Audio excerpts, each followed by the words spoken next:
कि झूठे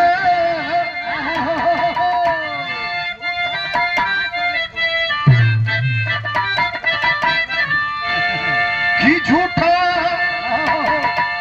कि झूठा बोले अपने मुंह से बुलावे दुनिया झूठा बोले अपने मुंह से बुलावे दुनिया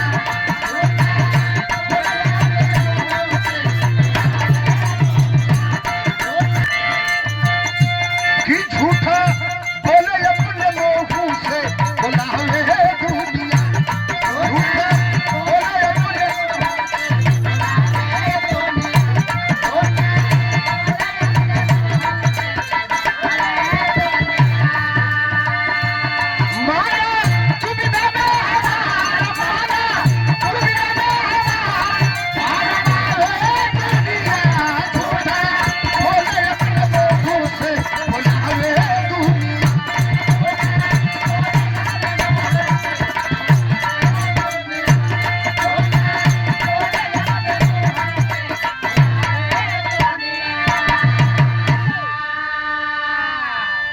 फरमाइश हमरे राजन भैया कौर जग कहे कण कण में ईश्वर का पास बा जग कहे कण कण में ईश्वर का पास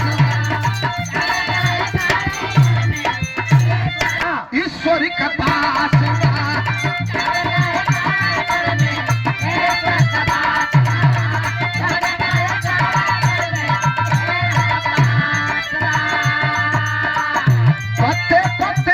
फूल में सुबास बा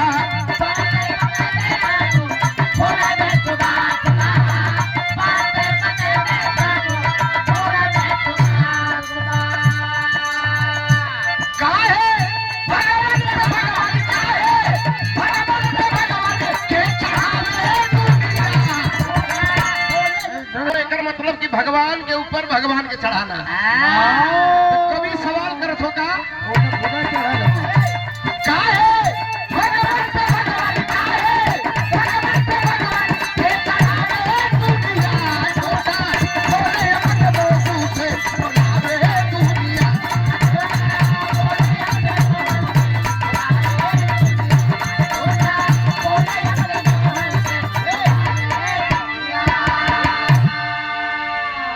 बहुत रुपया का हजारों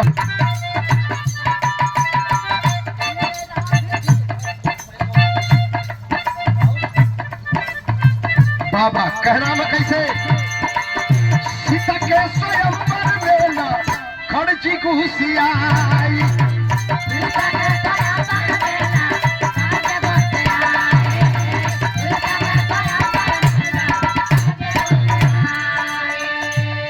हेलो राजन भैया और करिए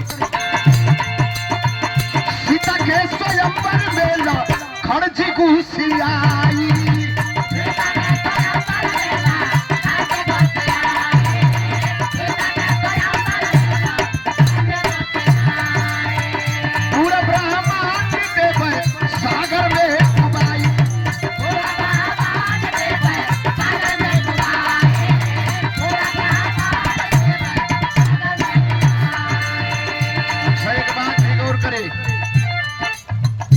राम चंद्र जी का धनुष तोड़ दे अब भाई तोड़ने से पहले लक्ष्मण जी आगे बढ़ने के भैया हमके जाएगा रुका ऐसा धनुष तो हम कई बेर तोड़ दे डोरी तबले सीता जी का पिताजी मजाक कैला हंसी कैला कि कोनो माई का लाल अपने दूध ना पियले हुए अपने माई का दूध ना पियले हुए कि आई धनुष तोड़ दे आलो अपने मौसी का पी के लाल हो गया गुस्सा में लक्ष्मण जी कहा जवान बंद करा कहत हुआ धनुषिया तोड़े के खाली भैया का आदेश लेना पूरा ब्रह्मंड में तोड़ मड़ोड़ के सागर में डुबा दे तो कभी के लेखनी सवाल करत बा कैसे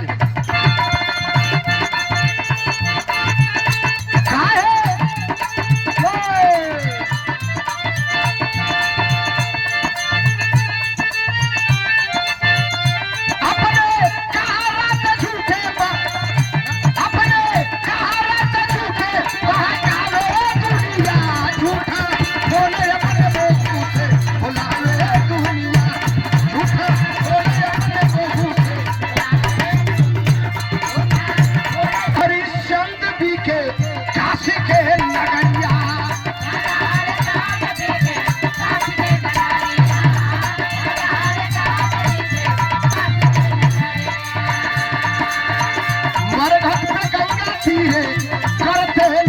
नौकरिया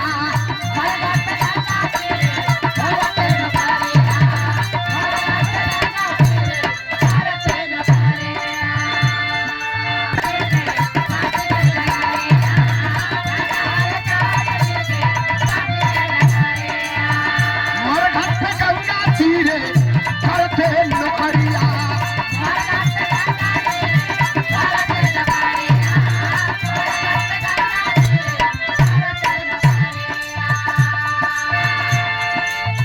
एक बात आप लोगों जान ले राजा हरिश्चंद्र जौन गंगा के किनारे बनारस नगरी में कल्लू डोम के यहाँ बिका गल करत रहलन 100 जरावत कर लेते रहलन। एक बात आप लोगों के इतिहास है, प्रमाण है हमारे पास, आप लोगों भी खोज ली सर्च कर ली। राजा हरिश्चंद्र के कई पीढ़ी के बाद राजा दलीप का जन्म भइल, राजा सगर के जन्म भइल। राजा सगर के लड़का राजा दलीप रहलन, दूगो बियाह कैले रहलन, दूगो मेहरारू से। अब भग भग से पैदा उन्होंने लोगन से थे पुत्र रत्न के प्राप्ति भल जेके भगीरथ जेके कहल जाए। भगीरथ जी अइलन 60 वर्ष तपस्या कैलन, तब जाके गंगा के ये धरती पर लेके अइलन। अच्छा ये बतावा उस समय कौन गंगा रहली? कितना झूठ लिखल कितना सही लिखल आप लोग जानते हैं। का नाम है?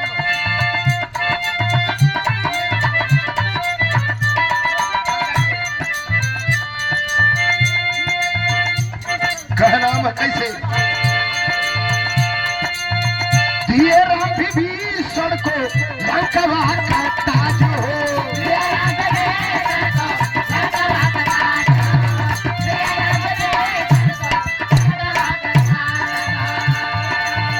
बोले यहाँ करोगे तुम कल्प भर राज हो।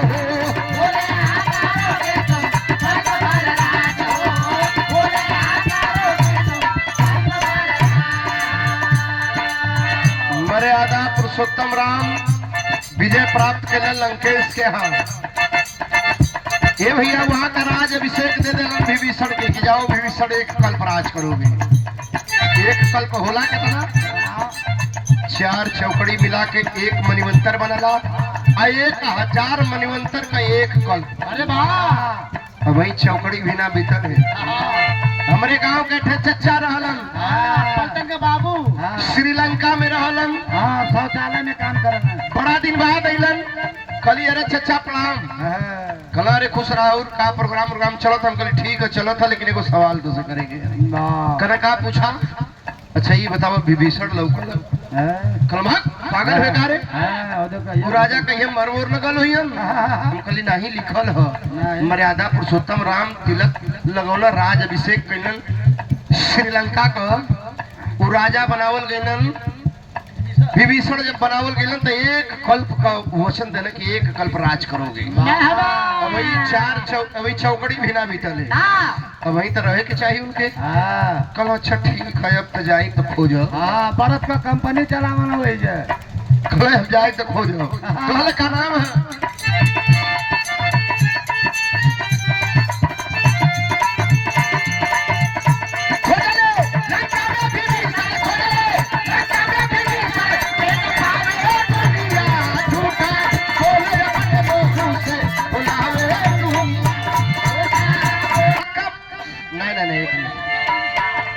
दिए राम विभीषण को लंका का ताज हो।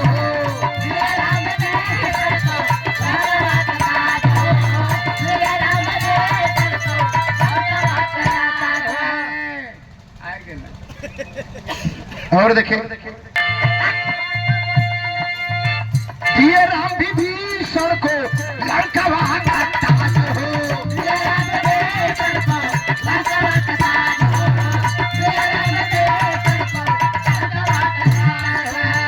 बोले यहाँ करोगे तुम कल्प भर राज हो।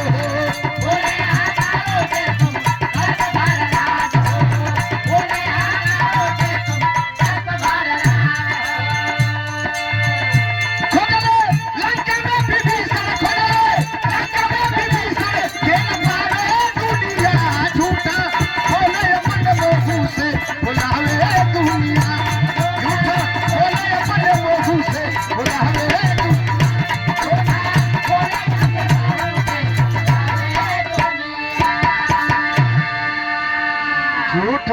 अपने मुंह से बुलावे दुनिया। वाह आई हमारे गीत का आखिरी लाइन है वाह कैसे